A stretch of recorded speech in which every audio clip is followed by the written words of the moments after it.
राजस्थान की राजधानी जयपुर का ऐतिहासिक आमेर किला भारत में ही नहीं बल्कि दुनिया भर में काफी प्रसिद्ध है, जो अरावली की ऊंची पहाड़ियों से घिरा हुआ है। ये किला राजस्थानी कला और संस्कृति का एक परफेक्ट एग्जाम्पल है। कछवाहा राजपूत राजा मानसिंह प्रथम, जो कि मुगल बादशाह अकबर के नवरत्नों में से एक थे, उन्होंने 1589 में इस किले की नींव रखी और फिर उनके बाद उनके उत्तराधिकारी राजा जो भी लोग आगे आए, उन्होंने इस किले का विस्तार और नवीनीकरण का काम किया। तो ये है आमेर फोर्ट का शीश महल। दरवाजे और ये उनके वॉशरूम वगैरह सब वही है जो किंग थे आमेर फोर्ट के, उनकी रानियों का बेसिकली ये रेजिडेंशियल एरिया है। नमस्कार दोस्तों, मैं हूँ सीमा। जयपुर राजस्थान में आप सभी का स्वागत है। आज मैं आपको दिखाने जा रही हूँ जयपुर का ऐतिहासिक किला द आमेर फोर्ट, जिसका इतिहास बहुत ही खास है। आज हम जानेंगे इसके बारे में सब interesting facts and full information और लेंगे इस फोर्ट का पूरा टूर। तो आइए मिलकर एक्सप्लोर करते हैं आमेर फोर्ट।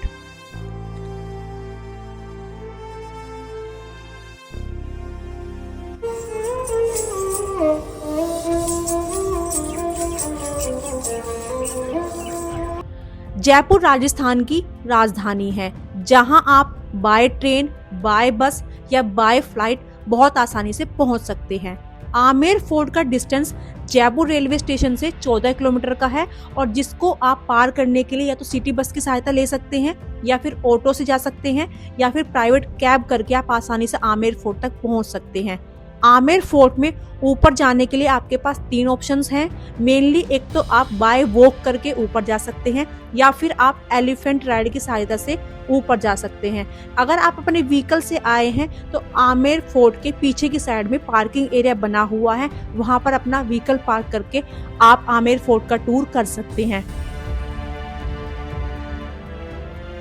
सबसे पहले मैं आपको बता देती हूँ कि जयपुर शहर को 3 भागों में बांटा गया है, जो है ओल्ड सिटी, न्यू सिटी और पिंक सिटी। अभी जो हिस्सा हम घूमने आए हैं वो ओल्ड सिटी में बसा आमेर फोर्ट है, जिसको अंबर पैलेस के नाम से भी जाना जाता है। आमेर किले की नींव राजा मानसिंह प्रथम ने 1589 में रखी थी और इसको उन्होंने अपने रेजिडेंट के रूप में बनवाया था।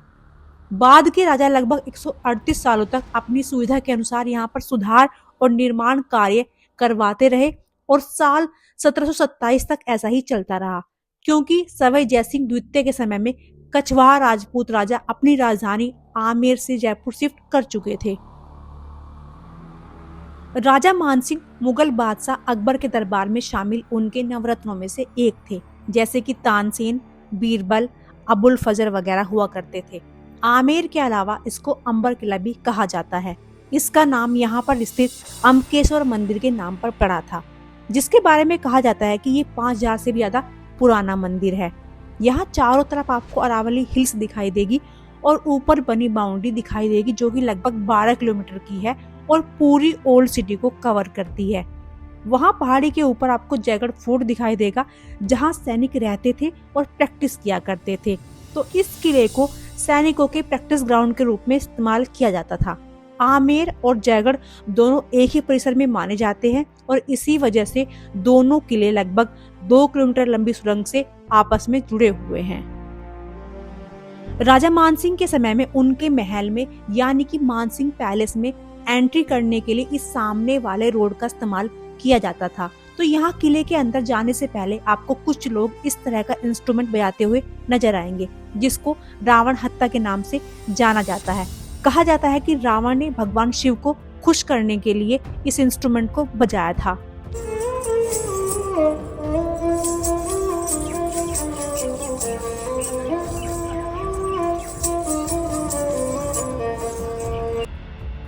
इस महल में 4 कोर्टयार्ड यानी कि 4 आंगन बने हुए हैं।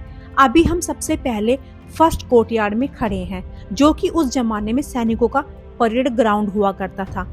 इस महल में एंट्री करने के 2 दरवाजे बनाए गए थे। पहला दरवाजा ये सामने वाला हुआ करता था, जिसको कहा जाता है सूरज पोल यानी कि सन गेट, जो कि राजाओं का प्रवेश द्वार हुआ करता था। सूर्य की पहली किरण इसी दरवाजे पर पड़ती है और पोल का मतलब है गेट, इसलिए इसको सूरज पोल के नाम से जाना जाता है। तो उस समय में राजा महाराजा हाथियों द्वारा इस महल में इसी दरवाजे से प्रवेश किया करते थे और आज भी सुबह 8 बजे से 11 बजे के बीच में हाथी इसी दरवाजे से अंदर आते हैं। यहाँ ऊपर आप देखेंगे कि ड्रम रखे हुए हैं। इस जगह को नक्कार खाना के नाम से जाना जाता है। 5-6 इंस्ट्रूमेंट जब एक साथ बजाए जाते हैं तो उसको नक्कारा कहा जाता था और खाना का मतलब है जगह, इसी वजह से इसको कहा जाता है नक्कार खाना। जब राजा महाराजाओं की इस महल में एंट्री होती थी तो उनके स्वागत के लिए नक्कार खाने में ड्रम्स और बाकी इंस्ट्रूमेंट बजाए जाते थे। इस गेट से हम अभी अंदर आए हैं, इसको कहा जाता है चांद पोल, मतलब मून गेट।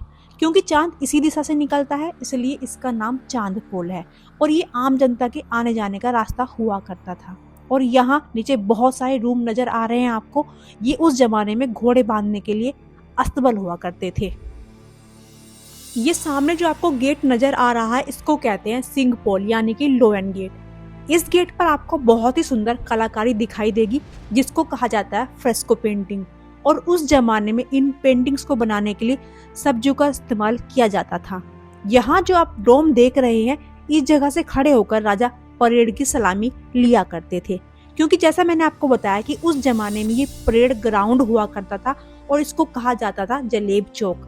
तो इस जलेब चौक को ना सिर्फ परेड ग्राउंड की तरह यूज किया जाता था बल्कि यहाँ पर होली, दिवाली जैसे अन्य त्योहार और महोत्सव भी आयोजित किए जाते थे। यहीं पर काली माता का मंदिर भी बना हुआ है, इसको कहा जाता है शीला माता मंदिर, जिसकी स्थापना राजा मान सिंह ने 16वीं शताब्दी में करवाई थी। तो काली माता का मंदिर यहाँ होने की वजह से इस किले के हिस्से तक भी कोई टिकट नहीं लगता। इस मंदिर की स्थापना के समय से लेकर 1975 तक यहाँ रोजाना एक भैंसे या बकरे की बलि दी जाती थी, जिसकी व्यवस्था यहाँ की रॉयल फैमिली देखती थी। लेकिन 1975 के बाद से इस प्रथा को पूरी तरह से बंद कर दिया गया है। अब हम एंट्री कर चुके हैं इस महल के दूसरे आंगन यानी कि सेकंड कोर्टयार्ड में। और ये जो इमारत आप देख रहे हैं इसको कहा जाता है दीवाने आम यानी कि पब्लिक ऑडियंस हॉल। और इसका निर्माण राजा मान सिंह ने 16वीं शताब्दी के अंत में करवाया था। और उनके बाद जो भी उनके उत्तराधिकारी आते रहे वो अपनी जरूरत के अनुसार यहाँ पर निर्माण कार्य करवाते रहे। दीवाने आम में उस जमाने में जनता दरबार लगता था। तो राजा सामने बैठते थे, बीच के हिस्से में मिनिस्टर्स बैठा करते थे और बाहर की तरफ जनता। इसी जगह पर बैठकर राजा आम लोगों की परेशानियों को सुनकर उनका न्याय करते थे। यहाँ नीचे बैठने के लिए कारपेट बिछाई जाती थी और रात के समय में रोशनी के लिए यहाँ पर मसाले जला दी जाती थी। यहाँ पर कुल मिलाकर आपको 48 पिलर देखने को मिलेंगे। इनमें से 16 सफेद संगमरमर के हैं और बाकी 32 रेड सैंडस्टोन के हैं। यहाँ पर आप देखेंगे कि हर पिलर के ऊपर आपको हाथी बना हुआ दिखाई देगा जो कि शक्ति का प्रतीक माना जाता है। ये जो सामने वाला गेट आप देख रहे हैं इसे कहा जाता है गणेश पोल। और ये गेट राजा महाराजाओं के प्राइवेट महलों में एंट्री करने के लिए इस्तेमाल में लाया जाता था। हिंदू धर्म के अनुसार जब भी कभी नया महल बनाया जाता है तो उसके आगे गणेश भगवान की प्रतिमा स्थापित की जाती थी। इसी वजह से इस द्वार पर आपको गणेश भगवान की पेंटिंग दिखाई देगी। और इस पेंटिंग के अलावा भी आपको यहाँ पर बहुत ही खूबसूरत फ्रेस्को पेंटिंग देखने को मिल जाएगी। और ये सारी की सारी पेंटिंग जो हैं वो 300 साल पुरानी ओरिजिनल फ्रेस्को पेंटिंग है जिनको सब्जों द्वारा बनाया गया था। आमेर फोर्ट और सबसे ज्यादा भीड़ इसी फोर्ट में रहती है।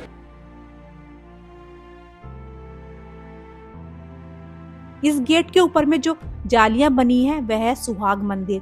वहां से रानियां बैठकर पब्लिक मीटिंग को सुना करती थी। क्योंकि उस समय में पर्दा प्रथा चलती थी तो जालियां ऐसे बनाई गई है जिनसे कि रानी यहाँ होने वाली मीटिंग को देख सकती थी। लेकिन नीचे वाले किसी भी शख्स को रानी का चेहरा नजर नहीं आता था। जब राजा किसी भी युद्ध के मैदान से आते थे तो रानी यहाँ से फूल बरसाकर राजा का स्वागत किया करती थी। दीवाने आम से लगकर जो इमारत आपको दिखेगी इसको कहते हैं 27 कचहरी यानी कि लेखा जोखा विभाग। उस समय में राजा के अंडर 27 रजवाड़े हुआ करते थे और उन रजवाड़ों के जो अकाउंट होते थे उनका लेखा जोखा यहीं पर किया जाता था। यहाँ पर आप देखेंगे 27 पिलर बनाए गए हैं जो कि इसको अलग 27 भागों में बांटते हैं। इस कचहरी के किनारे से किले का फ्रंट व्यू देखने के लिए मिलता है, जो कि बहुत ही खूबसूरत लगता है। ये जो नीचे आपको रास्ता देखने को मिल रहा है, यह किले का मेन एंट्रेंस हुआ करता था। जब राजा युद्ध के दौरान मैदान से आते थे तो रानियां उनको यहाँ से देखती थी और उसके बाद वे गणेश पोल के ऊपर बने सुहाग मंदिर से फूल बरसाकर उनका स्वागत करती थी। ये जो सामने में आप गार्डन देख रहे हैं, यह सैफरन गार्डन है, यानी कि केसर क्यारी, जो मानसिंह ने 16वीं शताब्दी में कश्मीर से केसर के पौधे मंगवाकर यहाँ पर लगवाए थे और केसर लगवाने के लिए उन्होंने यहाँ पर इस झील का निर्माण कराया, जिसको मावथा झील कहा जाता है। हिंदी मूवी जोधा अकबर का गाना जश्न बहारा, जो कि ऐश्वर्या राय पर फिल्माया गया है, वो भी इसी गार्डन का है। यहाँ बाईं ओर आप जो गार्डन देख रहे हैं वो है दिल आराम गार्डन।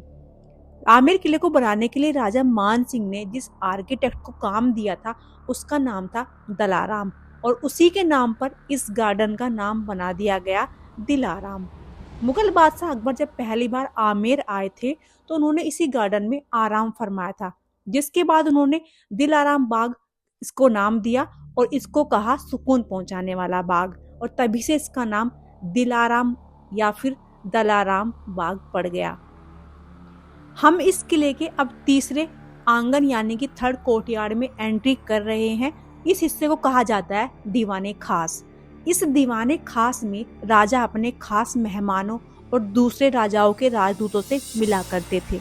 इस दीवाने खास के अंदर बेसिकली 4 इमारतें आती हैं, जो कि शीश महल है और उसके ऊपर जस मंदिर और सुहाग मंदिर है, और ठीक उसके सामने है सुख महल। तो आइए अब आपको आमेर किले का सबसे खूबसूरत महल यानी कि शीश महल मैं आपको दिखाती हूँ, जिसको जय मंदिर के नाम से भी जाना जाता है। ये जो पूरा महल है इसको शीशों का प्रयोग करके बनाया गया है, इसीलिए इसको शीश महल कहा जाता है। तो ये है आमेर फोर्ट का शीश महल। उस जमाने में दुनिया को ग्लास बेचने वाला इकलौता देश बेल्जियम था। तो राजा जयसिंह ने 1634 में बेल्जियम से ग्लास मंगवाए और फिर उन्होंने यहीं के लोकल कारीगरों की मदद से इस खूबसूरत शीश महल का निर्माण कराया। यहाँ पर आप छत के ऊपर डिजाइन देख रहे हैं, उसमें जो गोल्डन लाइन दिखाई दे रही है वो सारा का सारा रियल गोल्ड है। ये छत पर सारा कारपेट डिजाइन है और इसमें आप देखेंगे स्टोन की कटिंग करके छोटे छोटे शीशों को फिट किया गया है। यहाँ पर जितना भी मार्बल लगाया हुआ है इसको जोड़ने के लिए कोई भी चूना, मिट्टी या पत्थर का प्रयोग नहीं किया गया। मैं आपको बता दूं, ये लगे हुए मार्बल को आयरन नेल्स यानी कि लोहे की कीलों से जोड़ा गया है।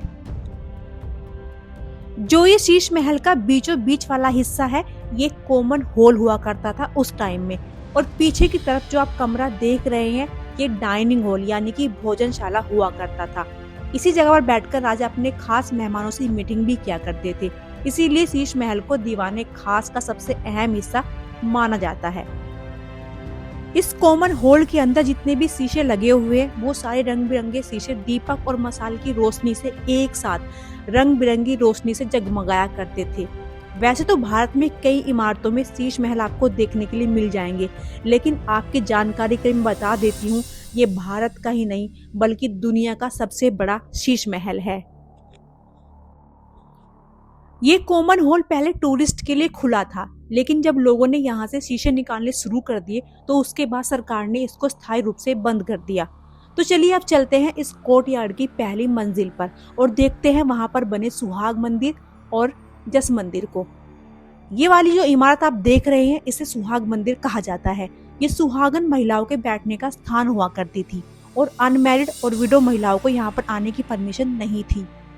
राजा जब भी युद्ध के मैदान में जाते थे तो रानी उनके लिए यहाँ पर अखंड ज्योत जलाकर अपने सुहाग के लिए कामना करती थी कि वह सही सलामत महल में वापस पधारे, और जब तक राजा वापस नहीं आते थे ये ज्योत ऐसे ही यहाँ पर जलती रहती थी।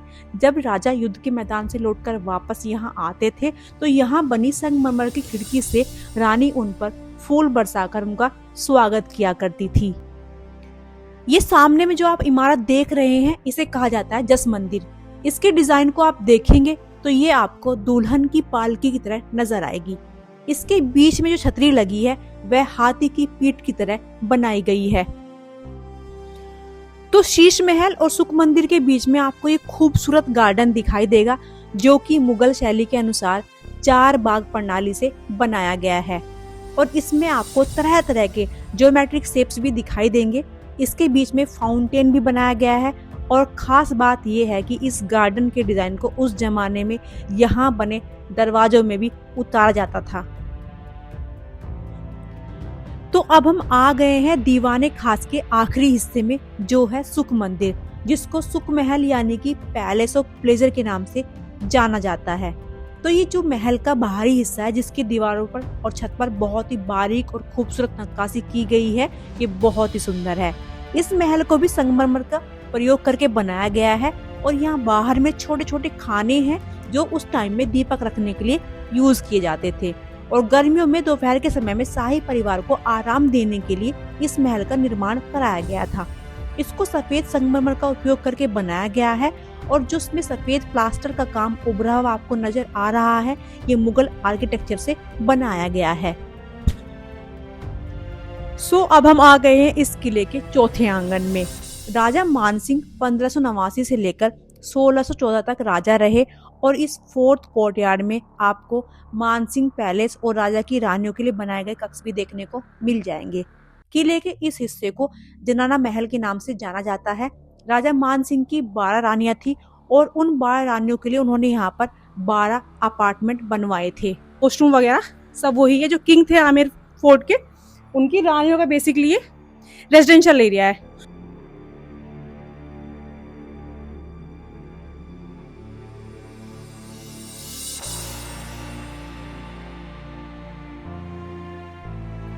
ये जो इमारत आप देख रहे हैं, इसे कहा जाता है बारादरी। अगर रानियों को कोई भी परेशानी होती थी तो उनको इस बारादरी में बुलाया जाता था और फिर राजा यहाँ बैठकर रानियों की समस्या का समाधान निकाला करते थे। तो जब भी यहाँ होली, दिवाली जैसे त्योहार मनाए जाते थे तो ऊपर बनाई गई एक बालकनी से एक बार में 2 रानियां उन प्रोग्राम्स को देख सकती थी। तो कुल मिलाकर यहाँ पर ऐसी 6 बालकनियां हैं, जिससे कि सारी रानियों को यहाँ पर होने वाले उत्सव को देखने का अवसर मिल जाया करता था। ये जो आपको ऊपर इमारत दिखाई दे रही है, ये राजा मानसिंह का महल हुआ करता था, जिसको फिलहाल राजस्थान सरकार ने बंद किया हुआ है। इस किले का सबसे पुराना महल है ये और इसको बनाने के लिए 25 साल लगे थे। राजा मानसिंह ने अपने महल में कम समय बिताया और लड़ाई के मैदान में ज्यादा। यहाँ पर आपको एक तुलसी का पौधा भी दिखाई देगा। तो रानियां सुबह स्नान करने के बाद सबसे पहले सूर्य देवता को और फिर यहाँ तुलसी के पौधे पर जल चढ़ाया करती थी और सूर्यास्त के बाद यहाँ पर दीपक भी जलाया करती थी।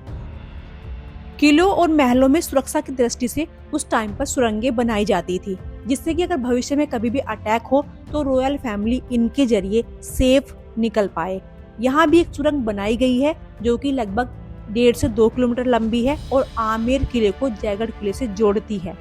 पर्यटक इस सुरंग के जरिए यहाँ से जयगढ़ किले तक जाया करते थे, लेकिन लॉकडाउन के बाद से अभी तक ये सुरंग खोली नहीं गई है।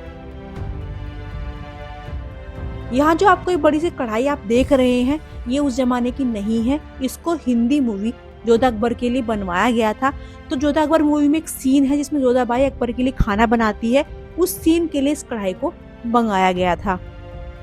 ये जो सारे कमरे आप देख रहे हैं, ये स्टोर रूम हुआ करते थे। तो बाहर से कोई भी सामान यहाँ आएगा तो इन कमरों में स्टोर किया जाता था।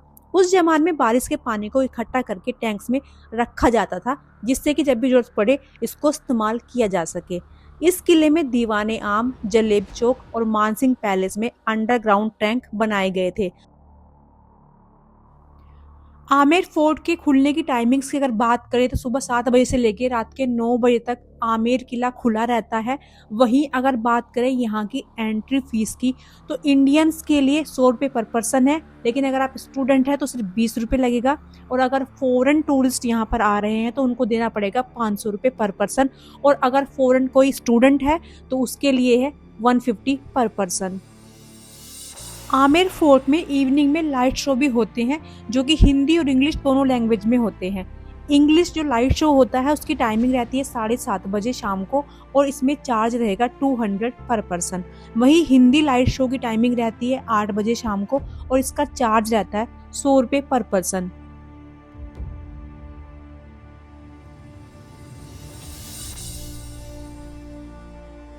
आमेर फोर्ट के अंदर घूमने के बाद जैसे ही आप बाहर आते हैं, यहाँ का मार्केट आपको सीधा राजस्थान के पुराने दौर में ले जाता है। छोटी छोटी दुकानों पर हर चीज रॉयल लगती है, जैसे हर आइटम अपनी कहानी सुना रहा हो। यहाँ सबसे पहले नजर पड़ती है हैंडमेड राजस्थानी ज्वेलरी पर। कुंदन, मीनाकारी और सिल्वर के हैवी नेकलेसेस, झुमके और बैंगल्स, बिल्कुल वही स्टाइल जो कभी यहाँ राजपूतानी रानियां पहना करती थी। आगे बढ़ने पर मिलते हैं एंटीक शो पीसेस, पीतल और ब्रास के घोड़े, हाथी, देवी देवताओं की मूर्तियां, पुराने स्टाइल के लालटेन और बहुत सारे हैंगिंग्स। कुछ पीस बिल्कुल म्यूजियम जैसी फीलिंग देते हैं।